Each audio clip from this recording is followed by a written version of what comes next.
Hello, my name is Thais Grice, and I'm making this video about obsessive compulsive personality disorder because a couple of days ago, studying about personality disorders in one of my classes, and I realized how much lack there was within this particular personality disorder.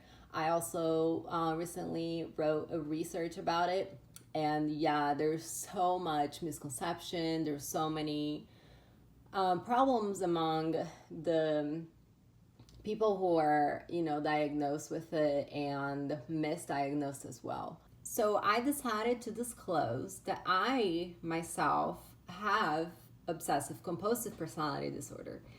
And I was thinking whether or not to create this video, but I figured it wouldn't be a negative impact for my future because if anything, I think I would be clearing out the air about what this personality disorder really is about. Am I embarrassed about it? I want to say I'm embarrassed. I definitely learned a lot about it, and I know there are ways that you can kind of use it in your favor. But just the misconception, the stigma is what really hurts, what could hurt me in the future. I will explain mine, but keep in mind that mine isn't everyone. And maybe you're watching this and you have it and you're gonna be like, oh no, that's just not who I am. I was diagnosed. But remember, it's different. And that's what's hard about OCPD specifically, because the DSM-5 already not very specific about what we're going to find in this disorder. I have a lot of criticism against their diagnostic criteria for this disorder. So it's kind of iffy and complicated to explain in general terms. But anyway, so I have a cheat sheet in case I'm looking down. I'm reading, and I also have the DSM-5 in front of me in case I want to, just read something off of the book. So the first thing I want to say is what I want people to know about OCPD right off the bat. Like general things about it is it's very different than OCD. If you don't know the difference, then I recommend that you, after you watch this video, that you look for the definition of OCD. It is very different.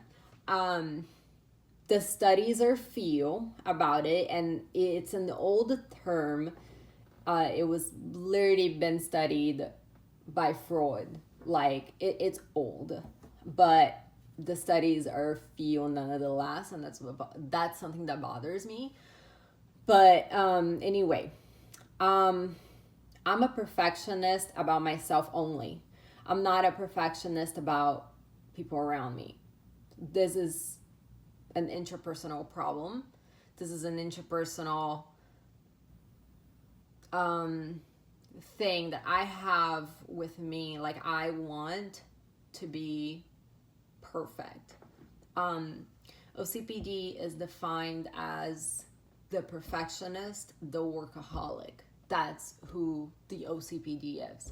But we're going to talk more a little bit of why I have it. Like, why, you just want everything perfect. How is that bad? Well, it can be. And we'll talk about when it becomes a diagnosis, when it becomes a personality disorder versus when it's just common and normal to have high motivation to achieve goals. What's like to have OCPD? I'm predisposed to anxiety and depression because I'm super hard on myself. And what I said earlier about perfectionism, I want everything perfect. It's not just that. It's like my biggest struggle is with myself. I am my biggest, I'm the person who criticizes myself the most. I go really hard on myself. I want to achieve a certain goal because I want it. I'm not comparing to anyone. And that's something that is very important for people to understand about OCPD is the interpersonal problems. The problem a person has with themselves. Like, they go hard on themselves. And while they might come out as a competitive individual, sometimes it could be like there are instances in which we are competing, like for a job or whatever it is, you know. But majority of the time, I don't care if I am the best student or one of the best. I want to achieve that goal because of just my values. That's something I want for myself. And I don't feel accomplished until I have that. And sometimes they may be a little unrealistic or a little obsessive. And the problem also comes to the point where, like, you know, sometimes life happens and we plan things. OCPD people are planners. Like, I plan things. I love lists. I love schedules and stuff. And so, you know, stuff happens. If it doesn't work out the way I planned, to me, that is a very anxiety trigger. And the biggest impact in my emotional life is when I have like expectations for myself. I would be devastated if I don't achieve that at a certain time. And that can trigger depression, that can trigger anxiety, that can trigger low self-esteem. So it is a huge problem I have with myself. How does it impact relationships? It's a broad way. So there is a criterion on the DSM-5 that it says the person with the OCPD is excessively devoted to work and productivity to the exclusion of leisure activities and friendships. I'm a workaholic, and when my husband was deployed, I didn't go out from August all the way to January, I think. Because I wanted to be home studying on the weekends. I felt like I could use as a productive time to get ahead of myself and just improve on my grades, or, you know, so we end up losing friends, right? Another way it can impact my relationship is I am very ethical, and that's actually a criterion on the DSM-5, is overconscious, scrupulous, and inflexible about matters of morality, ethics, or values. I am definitely that. And I'm like, I have my own personal values that I just keep to myself. But in terms of ethics and respect to each other and stuff like that, like, I'm like, you need to respect people. And I am an advocate for people. If I see someone getting bullied, I'll stand up to them. If I see you doing something that's hurting someone else, I'll stand up to that someone else. Like, that's who I am. And I've had problems at work before where my coworker was being bullied. And I stood up to the other coworkers that were bullying her, and then they, you know, try to like attack me because they felt attacked, especially in a work environment, right? Like, but maybe that's my OCPD talking, or maybe it's normal. I don't know, and I probably won't know, honestly. What else? And yeah, OCPD people are in love with patterns. So anything that has a pattern in terms of schedules, lists, organization. Number one criterion of the DSM-5 is preoccupied with details, rules, lists, order, organization, or schedules to the extent that the major point of the activity is lost. I have a criticism against some of these things on the DSM-5 because I am very preoccupied with rules and all that, but I don't lose my major point of activity. I'm actually very productive all the way until the end. I am such a workaholic to the point where I will forget to eat for like 10 hours because I'm studying or because I'm working. Like I will, go to bed late and wake up early on the regular basis so I can study more. Like those are things that were hurting me a lot in the past, and then I had to kind of put a break and a balance and say, okay, I not being productive past a certain time. I'm tired. It's just not working. What's the point? So I've been able to kind of find a better balance. But still, I have my schedule. So like I study from this time to this time and that time from that time. And I think that's very common with OCPDs, that people are very organized about everything, especially their lives and their routines, like routine, plan, and pattern. Something funny, when I was being diagnosed, my therapist asked me, how do you clean your house? And I was like, he was like, well, do you have like a specific route? And I was like, yeah. And that's something a lot of people do. A lot of people have their route. No, it does not mean you have OCPD, but that's just one of the things that I have that is a very good way to like visualize what kind of pattern, what kind of list, and what kind of control I look for, I seek. The difference between someone who's just organized, overly clean, and perfectionist and versus someone who actually has OCPD is actually the amount of impact that it's causing in their life. So to me, it has caused me tremendous negative impact in my own health, like my physical health, to the point where I wasn't sleeping well because I was just studying too much, or I was starting to be underweight because I didn't want to stop to eat during work. Things like that. And also because I was kind of neglecting my friendships, and then I started to feel lonely.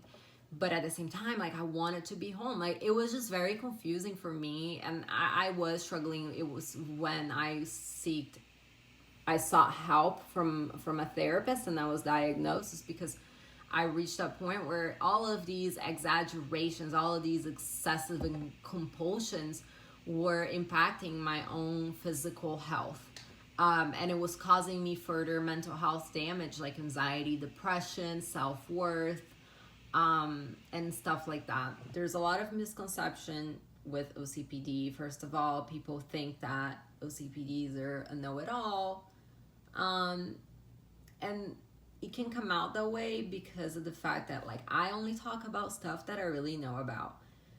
If we're gonna have a conversation, I'm a very good conversation starter, and I will probably start a conversation about something I am an expert on. So I might come out as a know-it-all because we're talking about that fact that I actually do know about. But I don't like talking about things that I don't like, Nonetheless, I have to say that that's something that I worked on, and I have improved tremendously since I started being a counselor. I have learned to just listen to people, and absolutely love listening to people and having people demonstrate me their emotions and their struggles and their stories, and I absolutely embrace that. There is a misconception that people with OCPD don't feel comfortable when people show their emotions.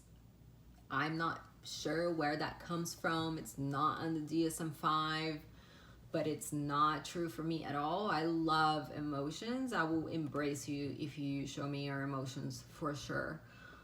So overall, I guess we can say OCPD is a disorder that can have very bad impact into someone's life, but it's also very well manageable. And once you learn about these traits of yourself, and I think that's what I embrace the most about knowing the fact that I have this personality disorder, that I'm aware of where I need to work on. And I can also and I do have a huge drive and a huge motivation to achieve goals, like my GPA needs to be a certain level. Otherwise, like I have anxiety, I have depression, but at the same time, it's like I like seeing how my life is heading at the same time. I just can't let it impact my self-worth, and be okay with the fact that things won't be perfect always, and I also need to work on expectations, because I do have a lot of expectations for myself, and that can hurt sometimes when you don't feed those expectations. But I think I have to kind of remember I'm a human, and it's okay for me to make mistakes, which is something that I really struggle with. Is like, I blame myself for everything. If I get into a fight with a friend or an argument, it's very likely I'll be blaming me for a long time. I have a hard time holding grudges against other people, because I'll hold against myself so much more. I'll hold myself accountable for like way more than I would need to. And for someone who has OCPD, I think that's something that they would probably want to work with, is just kind of working on the fact that it's okay, we're gonna make mistakes. The important thing is just to move on from them and learn from them, and just follow life to a different path maybe. Or life changes, sometimes we can't control it, and that's something hard for people with OCPD to understand. Like, we can't control everything, and even if it's something that's about us, it's still like out of our control a lot of the times, because we live in a society. And that's like a huge thing for people with OCPD, like a huge part of having a hard time. Like, I won't be satisfied until I get 100, but not everything in life will be 100. I mean, how unrealistic is that? So that's where I'm working on right now. It's kind of like letting things go and taking them as a lesson, but still like loving myself for who I am and appreciating the things I did regardless. That's where I'm working on the most right now. And it's been quite a journey, but as I mentioned, OCPD is very well manageable through psychotherapy. It's also a lot of, there are a lot of studies saying that it's also very responsive with antidepressants. But I think above all, the biggest thing for me is like, I will never change those aspects of I'm organized, I'm super clean, I want everything to be perfect. I think the thing I need to work on, the only thing that I can really change, is how I react to when my expectations are met.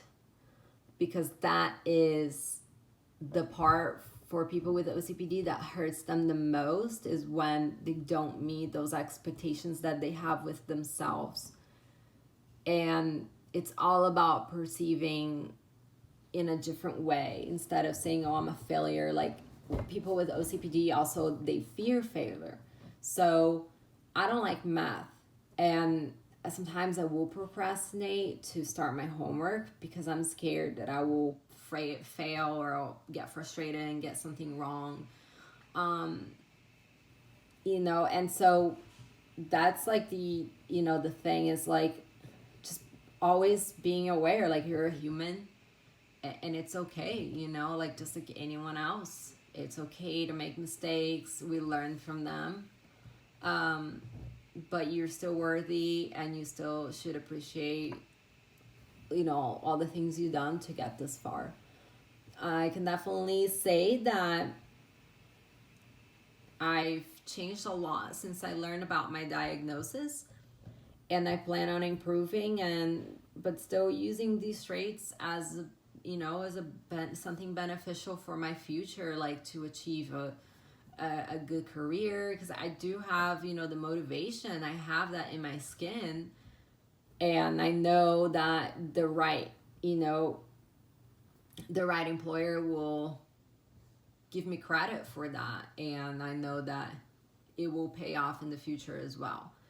So yeah, it's about a balance, about finding that balance of wanting perfectionism but being okay if you don't get it.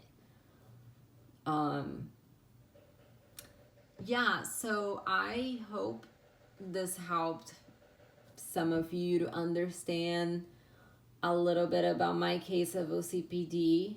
And if you have any questions, please don't hesitate to ask. I am more than happy to open up about this honestly, because I think it's going to cut a lot of stigma. And I really hope that this does happen, and that we're able to do more research about it.